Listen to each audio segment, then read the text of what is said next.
Ambala cantt में अवैध संबंधों के भेंट चढ़े यश आत्महत्या मामले में कार्रवाई न होने से खफा यश के परिजन केटपड़ाव थाना पहुंचे और पुलिस से कार्रवाई की मांग की, लेकिन परिजनों ने आरोप लगाया कि पुलिस कोई भी कार्रवाई नहीं कर रही है। वहीं पुलिस का साफ कहना है कि उनके पास आरोपियों के खिलाफ कोई सबूत नहीं है। अंबाला कैंट में बीती 17 जून को यश नाम के नगर परिषद कर्मचारी ने आत्महत्या कर ली थी। इस मामले में परिजनों ने आरोप लगाया था कि यश का पड़ोस की रहने वाली महिला के साथ संबंध था, जिसका शोर मच गया था। तो उस मामले में शोर मचाने वाले युवक और उस महिला तथा उसके पति ने यश पर मानसिक दबाव बनाया, उसका मानसिक शोषण शुरू कर दिया, जिससे परेशान होकर यश ने आत्महत्या कर ली। परिजनों का आरोप है कि उन्हें इंसाफ नहीं मिल रहा। महिला यश के हाथों साहिल का कत्ल करवाना चाहती थी, लेकिन ये तैयार नहीं हुआ और मानसिक दबाव में उसने आत्महत्या कर ली।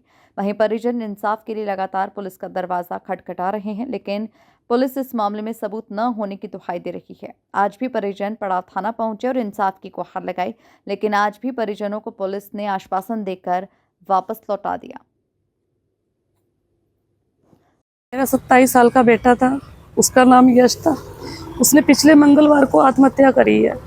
मेरा बेटा बहुत ही कोई नशा पत्ता किसी चीज़ का ऐब नहीं था मेरे बेटे के अंदर। बहुत मेहनती था, जानवरों की भी सेवा करता था, कुत्तों की भी करता था, पूरी फैमिली की देखभाल करता था, अपने पापा की भी बहुत मदद करता था। ये समझ लो कि मेरा बेटा वो हीरा था। मेरा बेटा ये परिवार में थोड़ा सा जाने आने लगा कि मेरे ताऊ चाचे है, मेरा परिवार है। उसको लगता था मेरा परिवार है, लेकिन मेरे बेटे को गुमराह किया गया है। साहिल और दीपक की आपस में रंजिश रहती थी, उनसे हमें कोई मतलब नहीं, उनकी आपस की जितनी मर्जी रहे, लेकिन उन्होंने आपस की रंजिश में मेरे बेटे को मोहरा बनाया हीना ने। जिस दिन मेरे यश का और दीपक की वाइफ का थोड़ा हल्ला मचा, दीपक की वाइफ ने गेम खेलनी शुरू कर दी कि अब तो मेरे बारे में हल्ला मचना शुरू हो गया। किसी तरह मैं साहिल का और दीपक का झगड़ा करवाऊं खूब से, और मोहल्ले वालों को ये बताऊं कि मैं बहुत शरीफ औरत हूँ, बहुत अच्छी औरत हूँ। मेरे बेटे को टारगेट बनाया गया है कि तू साहिल को मारेगा, तू साहिल को खत्म करेगा, नहीं तो ये हमारे बारे में शोर मचाएगा। साहिल ने उससे माफी मांगने की भी कोशिश करी, लेकिन उनपे कोई असर नहीं पड़ा। दीपक ने भी सोचा मेरी वाइफ के ऊपर पर्दा पड़ा रहे।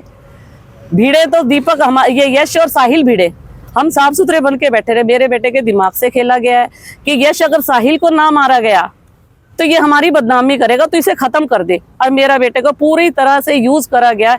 1-1.5 महीने से मेरा बेटा घर में पूरा यूज हो रहा था। अच्छी तरह से हीना और दीपक यूज कर रहे थे अपने तरीके से। घर में आता था, रोटी पानी कुछ नहीं खाता था, जबकि हम उसको बोलते थे बेटा रोटी पानी खा ले, क्या बात है क्या बात है। वो मुंह उसको इतना ज्यादा दिमाग से खेला गया कि वो अपने मुंह से कुछ बोलता ही नहीं था। जो बेटा मेरे पीछे सारा दिन आगे पीछे रहता था, सब कुछ मांगता था, वो आज मेरे से भी नहीं बोलता था, मेरे बड़े बेटे से भी नहीं बोलता था, जो भाई भाई भाई भाई करके सारा दिन पीछे रहता था। अपने पापा को भी नहीं देखता था, जबकि उसके पापा बीमार पड़ रहे हैं, स्टेंट पड़ा हुआ है उनके, वो उसकी भी देखभाल नहीं करता था। इतना ज्यादा उसके दिमाग से खेला गया है। हाँ जी, तीसरा मेरा बेटा था। मैं चाहती हीना और दीपक को कड़ी से कड़ी सजा दी जाए, क्योंकि मेरा बच्चा बहुत शरीफ था, बहुत अच्छा था। इतना अच्छा बच्चा शायद ही किसी किस्मत वाली माँ को मिलता है जो मुझे मिला है। दीपक को तो किसी कीमत पे मत छोड़ना। हम 17 तारीख को मेरे भाई ने सुसाइड कर लिया था, उसके केस में आए थे, बट वो सुसाइड नहीं है, वो एक प्री प्लान मर्डर है जिसको दीपक, हीना और साहिल के द्वारा किया गया है, उसका मानसिक शोषण करके। तो अभी सचिव साहब से मिले थे, उन्होंने हमें आश्वासन दिया है कि हम कार्रवाई करेंगे, मगर हम एक गुजारिश करते हैं कि ये कार्रवाई जल्द से जल्द की जाए। आज 1 हफ्ता हो चुका है, मगर उन पर भी कोई कार्रवाई नहीं हुई है। सचिव साहब हमारे साथ है, मगर हम चाहते हैं कि इस केस को थोड़ा और ब्रीफली काम किया जाए इस पर, क्योंकि वो हम सबका प्यारा था, बहुत अच्छा लड़का था, मगर फिर भी उसको मैनिपुलेट किया गया माइंड से। मानसिक शोषण भी एक गुनाह ही है, क्योंकि इनके द्वारा इनकी आपसी रंजिश थी, जिसके लिए वो सोचते थे कि हम यश के यहाँ से साहिल को मरवा दें, दीपक और हीना सोचते थे कि हम साहिल को मरवा दें, और साहिल सोचता था दीपक को मरवा दूँ। इस तरह उसका मानसिक शोषण करके उसको परेशान किया गया, बार बार लगातार बिल्कुल यूज़ किया गया है। तो हम प्रशासन से ये गुजारिश करते हैं इस केस को ध्यानपूर्वक काम करें और जल्द से जल्द हमें इंसाफ दिया जाए। आश्वासन दिया उन्होंने कि हम जल्द से जल्द कार्रवाई करेंगे, मगर अभी भी 1 हफ्ता हो चुका है, फ़ोन रिकवरी से नहीं आया। हम पूछते हैं कि हमारा साइबर क्राइम इतना वीक है कि 1 हफ्ते से फ़ोन रिकवरी पे नहीं आया, अभी तक इन पर कोई एविडेंस नहीं आया। अभी हमें एक स्टाफ मेंबर इनके कहता है एविडेंस हमें दो, हम कहाँ से एविडेंस दें। आम नागरिक पुलिस से बोलता है कि आपके पास आप एविडेंस कलेक्ट करो। हमारे पास जो एविडेंस थे हमने आईओ सर नरेश कुमार को सेंड कर दिए हैं, जिसमें यह साबित हो चुका है कि उनकी आपसी बातचीत होती थी, जबकि हमारे कोई उनसे पारिवारिक संबंध नहीं है। मगर फिर भी वो उनसे बोलता था और वो उसको यूज़ करते थे, इसीलिए उस पर दबाव बनाया गया। सॉरी मैम, ये फुटेज ली गई है जिस उस वो घटना करने से पहले वो हिना से मिला था।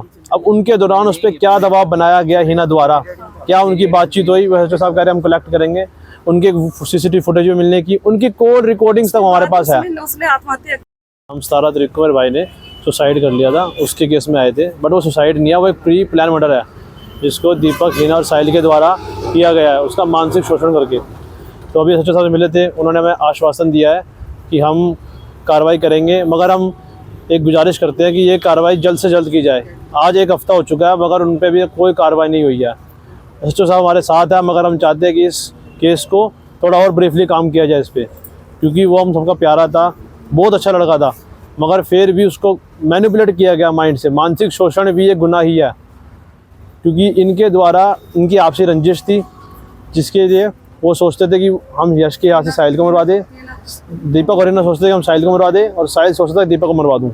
इस तरह उसका मानसिक शोषण करके उसको परेशान किया गया, बार बार लगातार बिल्कुल यूज़ किया गया है।